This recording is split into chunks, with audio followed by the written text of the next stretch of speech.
पहा, आजचा आपला समजपूर्वक वाचनाचा पुढील उतारा वाचणार आहे कोण? स्वरा करांडे. चला ऐकूयात तिचा मराठी विषयातील, भाषा विषयातील हा छानसा उतारा वाचन.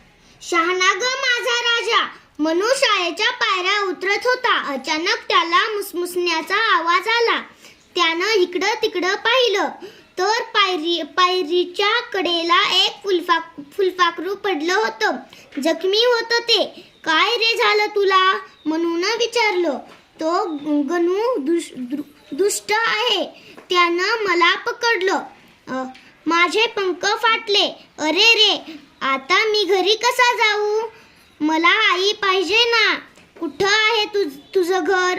त्या फुलपाखराच्या सूर्यफुलाच्या शेतात. चल मी नेतो तुला तुझ्या घरी. हळूच म्हणून फुलपाखराला हळूच ओंजळीत घेतलं आणि सूर्यफुलाच्या शेतात अलगद सोडलं.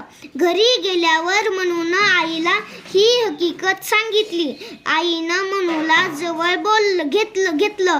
त्याचा पापा घेतला आणि म्हणाली, शहाणा ग माझा राजा तो. चला प्रश्न ऐकूयात, उत्तर देऊयात. फुलपाखराला कोणी पकडले होते? फुलपाखराला कोणी पकडले होते? फुलपाखराचे घर कोठे होते?